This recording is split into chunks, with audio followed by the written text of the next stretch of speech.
फिर तुझे मर्ची लगे तो मैं क्या करूं, हिसाब वो बन जाएगा। तो इसलिए मैं ना ही बोलूं तो अच्छा है। बट इतना मैं जरूर कहूँगा कि ये कश्मीर एंड वर्सेस मत बनाइए। अगर कोई ज़मीन क्या खाली जेडीए लैंड क्यों, आप सरकारी ज़मीनों की बात क्यों नहीं करते, आप फॉरेस्ट लैंड की बात क्यों नहीं करते।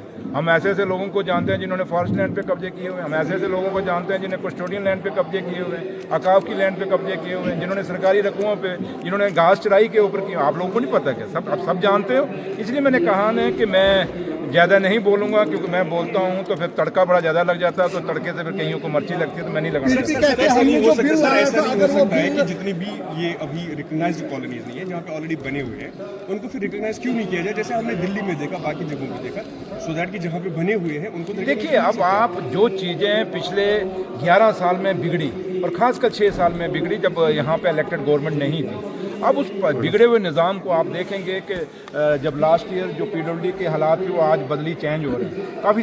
जैसे मेरे डिपार्टमेंट मेरे नीचे हैं, लेकिन मैं खुद मानता हूँ कि पहले उसमें काफ़ी खामियाँ थी। लेकिन अब मैं भी अभी ये भी नहीं कहता कि मैं 100% ठीक हो गया, लेकिन टाइम लगेगा हर चीज़ में, चाहे वो माइनिंग थी, चाहे वो पीडब्ल्यूडी थी, चाहे वो इंडस्ट्री थी, हर चीज़ में सुधार। ऐसे ही है कि हर चीज़ को जो एक बिगड़ी हुई चीज़ हो उसको सुधारने में टाइम लगता है। अगर एक मकान भी आप 4 महीने बंद करके घर से चले जाओ, तो जब 6 महीने बाद वापस खोलते हो तो साफ़ सफाई नहीं करते, कितनी डस्ट हो जाती है, कितने जाले लग जाते हैं। तो ये जाले लगे हुए थे, वो जाले हम झाड़ रहे हैं, ये धूड़ झाड़ रहे हैं। लेकिन इतना यकीन मानिए कि इस 5 साल में जम्मू कश्मीर जो जैसे पहले जम्मू कश्मीर हुआ करता था उसको वैसे अपने पैरों पर खड़ा करेंगे। लेकिन उम्मीद ये करेंगे कि इसमें हिंदुस्तान की सरकार जो जम्मू कश्मीर के लोगों के ख्वाब हैं कि स्टेट का दर्जा बहाल हो, वो ख्वाब पूरा करेंगे। इसमें खाली हमारा रोल नहीं है, इसमें सुनील जी का भी रोल है, बीजेपी के लोगों का भी रोल है, सारी पार्टियों का रोल है। और ये कोई कहे कि एक पार्टी जम्मू कश्मीर में हालात ठीक करती नहीं, इसलिए इल्ज़ाम लगाने बड़े आसान हैं,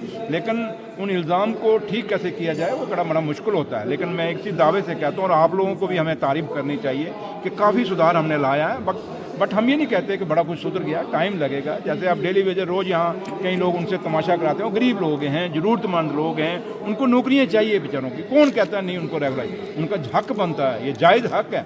लेकिन कुछ पॉलिटिशियन हैं जो उनको इस्तेमाल कर रहे हैं, और उन्हीं डेली वेजरों के कुछ दुश्मन उनके बीच में ही हैं। और ये हिंदुस्तान का इतिहास रहा है, अगर जयचंद ना होते तो शायद हमें आज़ादी जल्दी मिल जाती, 200 साल अंग्रेज़ राज ना करते। ऐसे जयचंदों के कारण ही आज़ादी हमें लेट मिली थी।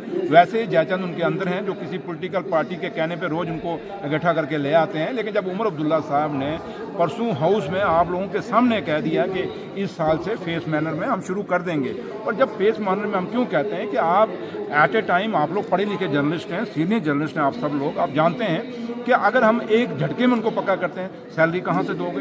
अगर ये दिल्ली अगर हमें पैसा ना देती, थोड़ा सा एडिशनल फंड्स ना देती, तो शायद मुलाजमों को सैलरी भी मुश्किल थी इस जनवरी के महीने में। ये चीज़ें भी आपको दिखानी चाहिए। तो इसलिए बड़ा सोच हम चाहते हैं कि पुराने मुलाजमों को भी सैलरी मिले, और जिनको हम रेगुलाइज करें उनको सैलरी भी मिले, लेकिन एक तरीके से, खाली ऐसे ही TRP बटोरने के लिए बाहर खबर देखो हमने तुम्हारी गल की है, गल नहीं की, सोरे की बर्बादी करके आए।